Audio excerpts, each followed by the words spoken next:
The UFC loves to say, we're the fastest growing sport in the world. But let's be real. Sometimes it's not because of the fights, it's because of the chaos. This sport has had cheating, rigged decisions, full-blown brawls, and some moments so insane you'd think it was scripted for reality TV. There've been fights that ended in controversy before they even started. Champions stripped overnight. Fighters suspended for stuff that still has fans divided. Today, we're going straight into the biggest controversies in UFC history. And hey, while you're watching, let me know which controversy you think was the craziest. Or if you've got one I missed, drop it in the comments. I promise this list gets wild. Let's kick things off with a controversy that nearly killed the UFC before it even got started. And I'm serious. It was this close to being wiped off the map. It was 1996, and a U.S. Senator, John McCain, got his hands on a UFC tape. He watched it, and his reaction? He called it human cockfighting. Yeah, actual words. Not violent, not brutal. Straight up human cockfighting. Now ask yourself, how bad did it look back then to get that kind of label from a senator? He wasn't just complaining either. McCain went full throttle, sent letters to every single governor in the US demanding they ban it. And guess what? 36 states actually did. Gone. Shut down. Even cable companies started backing away. No more UFC on pay-per-view. They said it was too dangerous, too violent for kids. The cage? Critics called it grotesque. They wanted ropes, like boxing. Even the American Medical Association was calling for a full-on ban. If you were a fight fan back then, what would you have done? Because at that point, it looked like the UFC was dead in the water. But instead of giving up, the UFC started changing. No more headbutts or groin shots. Gloves became mandatory. They added weight classes, a scoring system, the whole thing. Slowly, it started to look more like a sport and less like a bar fight in a cage. Fast forward to 2016. And New York became the last state to legalize MMA. From nearly banned everywhere to filling up Madison Square Garden. That's one hell of a comeback story. But here's the thing, just because it looked polished on the outside doesn't mean everything behind the scenes was fair. If you think UFC fighters are rolling in millions like NBA or NFL stars, yeah, think again. While most major sports give their athletes around 50% of the revenue, UFC fighters have been getting a cut as low as 16%. 16. Even rival promotions like Bellator and Strikeforce pay double, sometimes triple that percentage. So the money's there. It's just not going to the people stepping into the cage. And it gets worse. Contracts so tight that some lawyers called them the worst they've ever seen in all of sports and entertainment. We're talking no minimum pay, no freedom. And get this, you weren't even allowed to talk about how much you made. Total silence. Fighters were tied up in contracts for years, locked into deals that gave them almost no control over their own careers. Licensing, sponsorships, even what they wore in the octagon.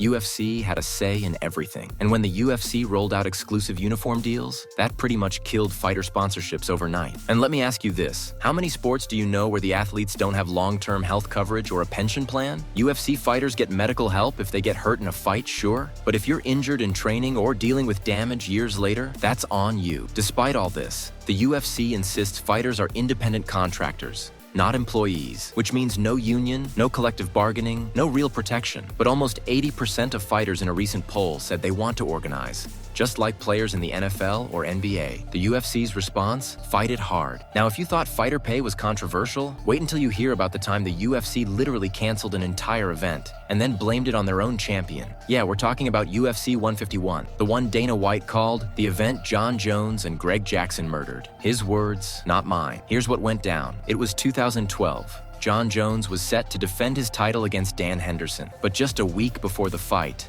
Hendo pulls out. Torn ligament. Fair enough, injuries happen. So the UFC scrambles and throws in Chael Sonnen as a last-minute replacement. 8 days notice. New opponent, new style, and Jones is supposed to just say yes? His coach, Greg Jackson, tells him it's a bad idea. The guy trained for Hendo, not for Chael. And honestly, 3 days to cut weight, do press, and switch game plans?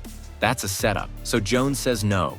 And the UFC cancels the whole card for the first time ever. Instead of just moving on or reshuffling, Dana White puts him on blast in a press conference. Total meltdown. Blames Jones, blames Greg Jackson, even said fans would remember this event as the one they killed. But here's where it gets messy. Some analysts said the real issue wasn't Jon Jones.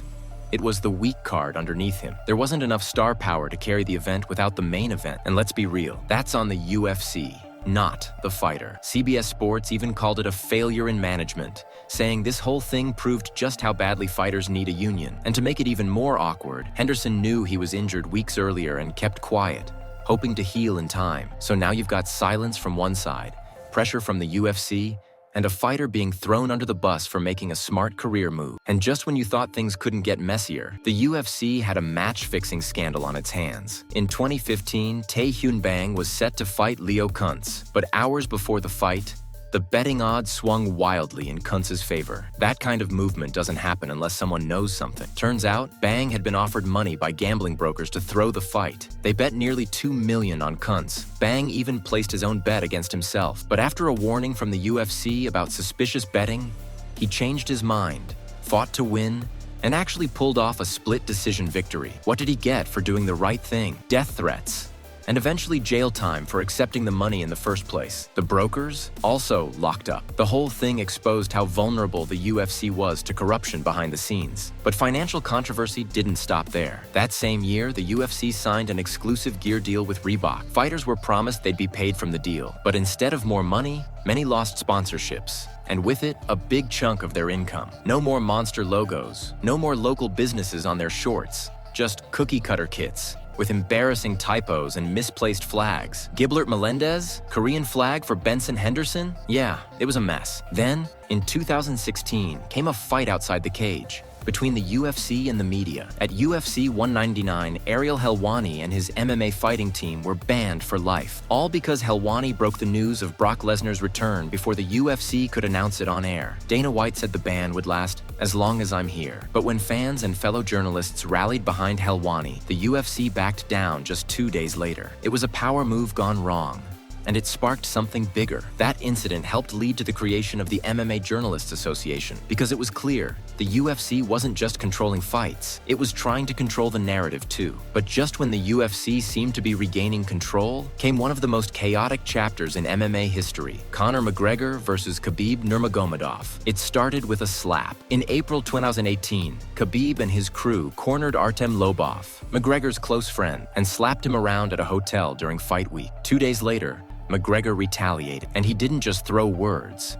He threw a dolly through a UFC bus window. Inside that bus were fighters like Rose Namajunas, Michael Chiesa, and Khabib himself. Glass shattered, fighters were injured, and multiple fights on the UFC 223 card got scrapped. Dana White called it the most disgusting thing that has happened in the history of the company. But just months later, that same footage was being blasted across every UFC promo for UFC 229. Because when there's money to be made, all is forgiven. McGregor got a slap on the wrist, community service, and anger management, while Artem Lobov, who didn't even throw a punch, was pulled from his fight. Then came UFC 229 itself, and it was already nuclear before the opening bell. Khabib dominated McGregor, made him tap, and then jumped the cage to attack McGregor's teammate Dylan Dennis. Meanwhile, Conor took a swing at Khabib's cousin inside the octagon and was immediately jumped by Khabib's cornerman. It was pure chaos. Live on pay-per-view. The Nevada Commission handed down suspensions. 9 months for Khabib, 6 for McGregor, and a whole year for Khabib's teammates. But by then, the damage and the money was done. UFC 229 shattered records and made the UFC more cash than any event in its history. So let's be real, the message was clear. Throw a dolly through a bus window, spark a post-fight brawl on live TV. As long as the pay-per-view numbers are sky high, you'll still be the main event. Just when you thought the UFC's biggest problems were in the cage, Scalegate happened. Charles Oliveira was set to defend his lightweight belt at UFC 274, but he missed weight by just half a pound. For the first time in UFC history, a champion was stripped of his title on the scale, not in a fight, and fans went ballistic. Oliveira had weighed himself on the practice scale the night before and claimed he was right on the mark. Turns out, fighters had been switching that same scale between pounds and kilograms, possibly throwing off its calibration. It sparked an avalanche of criticism. Fighters like Daniel Cormier, Glover Teixeira, and Junior Dos Santos called the move outrageous. Half a pound?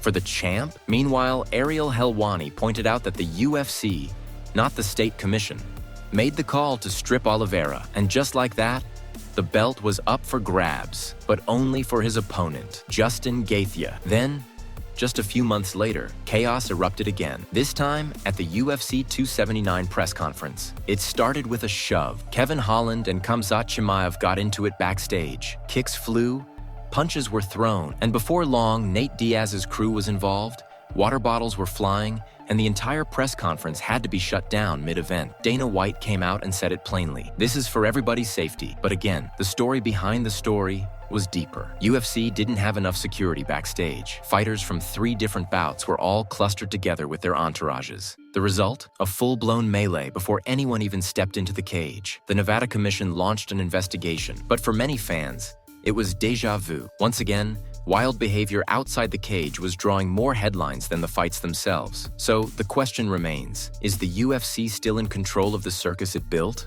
Or is the chaos now just part of the brand? And just when the UFC thought it had seen it all, came the betting scandal that rocked the sport. On November 5th, 2022, Darrick Minner stepped into the octagon with what looked like a routine matchup. But hours before the fight, sportsbooks across the country started sounding alarms. Massive bets were pouring in, not just on his opponent, Shailan Nurdanbika, but specifically on a first-round TKO. Odds shifted fast, but the bets kept coming. That's not normal. Minutes into the fight, Minner threw a kick and visibly hurt his leg. Nurdanbika pounced, got the finish, and just like that, it was over. But the real fight was only beginning. It turned out Minner had gone into the bout with a pre-existing knee injury, and his coach, James Krause, a man who publicly bragged about betting on MMA and even ran a Discord group focused on gambling tips, including on fights involving his own fighters. You see where this is going. The fallout was immediate.